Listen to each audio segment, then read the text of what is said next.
Jack and the beanstalk. एक समय की बात है, एक छोटा लड़का जैक अपनी माँ के साथ एक गांव के पास एक छोटे से घर में रहता था। उनके पास आमदनी का कोई जरिया नहीं था। उन्होंने सब कुछ बेच दिया था गुजारा करने के लिए।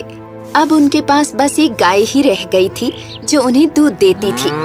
वो इतने गरीब थे कि कई बार जैक और उसकी माँ खाली पेट ही सो जाते थे।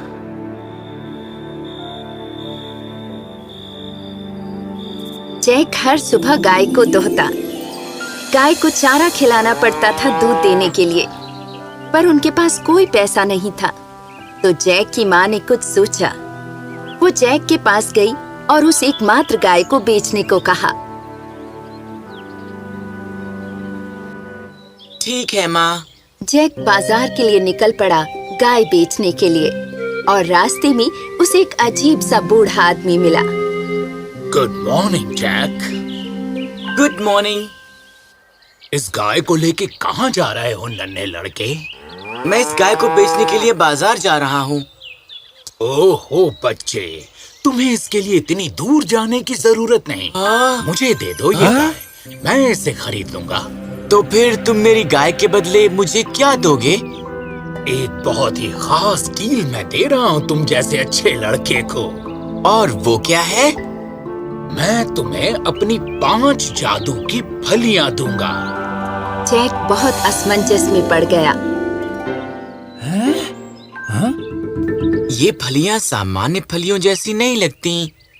वे फलियां जरूरत से ज्यादा ही अजीब थीं। वे बहुत बड़ी थीं, आम फलियों से कहीं ज्यादा बड़ी। मुझे ये फलियां नहीं चाहिए। मैं क्या करूँगा इनका? ये आम फलियां नहीं है नन्हे बच्चे, ये जादुई हैं। जादुई? सचमुच? ये कैसे काम करती हैं? इनमें ऐसा जादू है कि तुम रात को इनको बो और सुबह तक ये उगकर आकाश में पहुंच जाएंगी। जैक को यकीन हो गया। उसने गाय के बदले उन जादुई फलियों का सौदा कर लिया। अब ये सब तुम्हारी हुई इस गाय के बदले। जैक बहुत उतावला था अपनी माँ को वो दिखाने के लिए। घर पहुँचने पर जैक मुस्कुराया और उसने अपनी जेब में हाथ डाला। जरा इन फलियों की ओर देखो माँ, ये जादुई हैं। क्या? तुमने इन अजीब सी लगने वाली फलियों के बदले में गाय बेच दी? हाँ, बेशक बेच दी। तुमने कुछ फलियों के बदले में गाय दे दी? कितने बेवकूफ हो तुम! माँ को बहुत गुस्सा आ गया और उसने वे फलियां खिड़की के बाहर फेंक दी। कितना मूर्ख लड़का है। जैक बहुत उदास हो गया। वो दौड़कर छत पर बने अपने छोटे से कमरे में चला गया और मन ही मन सोचने लगा। मैं इतना बेवकूफ कैसे बन गया? मैंने गाय फलियों के बदले बेच दी।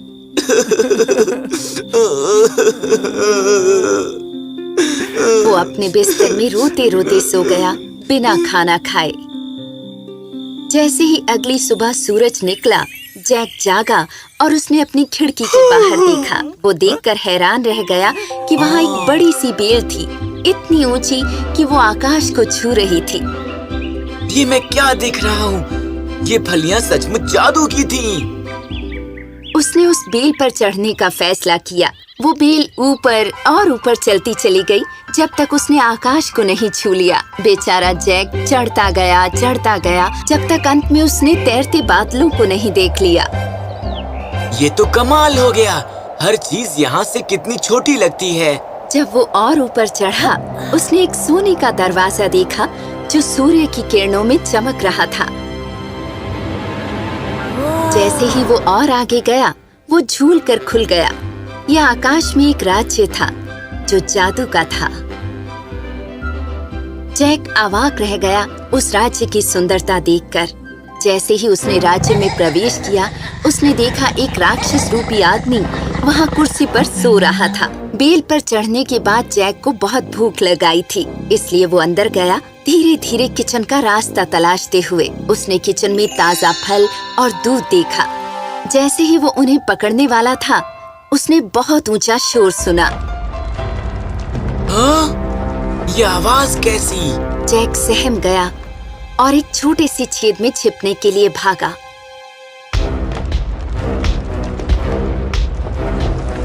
हाँ, कहीं भी छुपा क्यों ना हो कोई, मुझे किसी अंग्रेज की गंध आ रही है।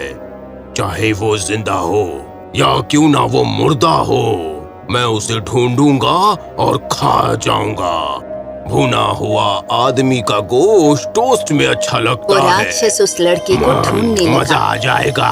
राक्षस को कोई मनुष्य नहीं मिला तो उसने अपना खाना खाया जो मेज पर रखा हुआ था।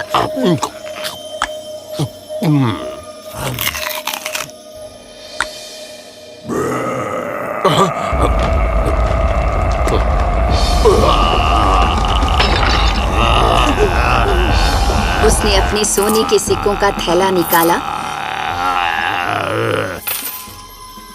उन्हें गिना और मेज पर एक तरफ रख दिया। फिर वो सो गया।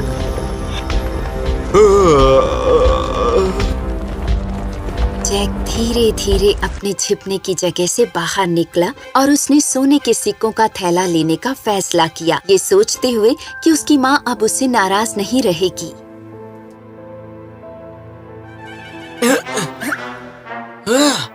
ये कितना भारी है, मैं ये लूंगा और यहाँ से भाग जाऊंगा। वो फलियों की बेल से फिसलता हुआ नीचे आया, अपनी पीठ पर सोने के सिक्कों का थैला बांधे हुए। वो घर गया और वे सिक्के अपनी माँ को दिए।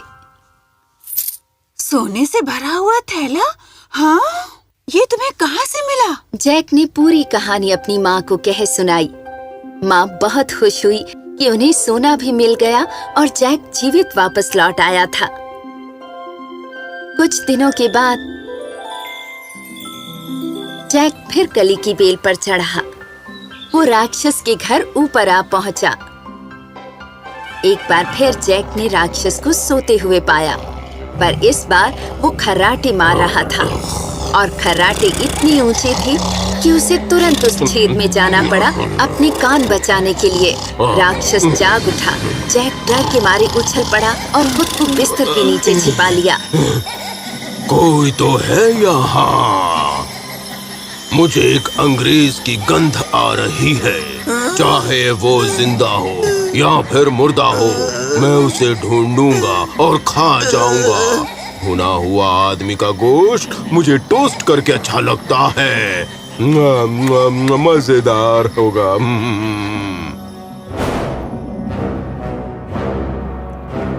यहाँ कोई लड़का नहीं है। राक्षस को कोई नहीं मिला।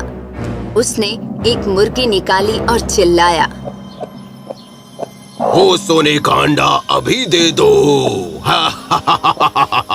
मुर्गी ने एक अंडा दिया जो सोने का बना था, जिसे राक्षस ने अपनी टोकरी में जमा किया और सोने गया। जब वो अंदर गया तो जैक ने देखा कि उसका रास्ता साफ है। उसने मुर्गी ली और तुरंत उस बेल से नीचे उतर आया। घर जाने के बाद उसने अपनी माँ को पूरी कहानी सुनाई। देखो माँ, इस बार मैं मुर्गी लाया हूँ जो सोने के अंडे देती है। देखो ये कैसे काम करती है। सोने का अंडा दो अभी।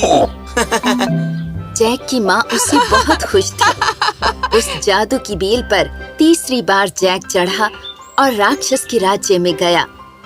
इस बार जैक ने राक्षस को सुरमंडल पर एक बहुत ही सुंदर गाना बजाते देखा। वो मेज के नीचे छिप गया। मुझे लगता है कोई तो है यहाँ। मुझे एक अंग्रेज की गंध आ रही है। वो जिंदा हो या फिर मुर्दा हो, मैं उसे पकड़ूंगा और खा जाऊंगा। भुना हुआ आदमी का गोश्त मैं टोस्ट बनाकर खाऊंगा। मजेदार होगा। आज मैं उस अंग्रेज को किसी भी कीमत पर ढूंढ निकालूंगा। राक्षस ने इधर उधर सब जगह देखा, पर वो ढूंढ न सका। वो इतना थक गया कि सोने चला गया। इस बीच जैक ने वो सुरमंडल लिया और जाने ही वाला था कि अचानक वो जादुई सुरमंडल चिल्लाने लगा। बचाओ स्वामी, मुझे बचाओ। ये लड़का मुझे चुरा रहा है। ये मुझे आपसे दूर ले जा रहा वो है। राक्षस अचानक उठ बैठा और उसने जैक को सुन्न लिए देखा। गुस्से से भरकर वो जैक के पीछे दौड़ा। तो तुम ही थे वो जो मेरी मुर्गी चुरा रहे थे और मेरा सोने से भरा थैला। मैं तुम्हें इसके लिए सजा दूंगा। पर जैक उससे बहुत फुर्तीला था। वो तेजी से बेल पर फिसल गया और राक्षस जान गया कि उससे चाल खेली गई है। वो उसके पीछे नीचे उतरा। जैक फिसला, खिसका और जितनी तेजी से हो सका उस बेल से नीचे उतरा और अपने घर से एक कुल्हाड़ी लाया। वो बेल को काटने लगा। बेल टूट गई और राक्षस नीचे गिर पड़ा। उसका सिर टूट गया और उसके बाद वो बेल भी भुरभुरा के नीचे आ गई। जब जैक की माँ ने ये देखा, वो घबरा गई। वो जान गई कि ये उसकी गलती थी कि उसने जैक को चीजें चुराने से नहीं रोका। जैक लालची हो गया था और वो इस सब के लिए अपनी जान जोखिम में डाल सकता था। फिर वो जैक के पास गई और उसे समझाया। जैक, मुझे माफ कर दो कि मैंने तुम्हें चीजें चुराने दी। मुझे तुम्हें रोकना चाहिए था। अगर वो राक्षस तुम्हें पकड़ लेता तो शायद मैं तुम्हें दोबारा कभी न देख पाती। माँ, मैंने आज अपना सबक सीख लिया है। मैं मेहनत करूँगा और पैसे कमाऊंगा। जैक और उसकी माँ अब बहुत अमीर थे और वे सदा राज़ खुशी रहने लगे।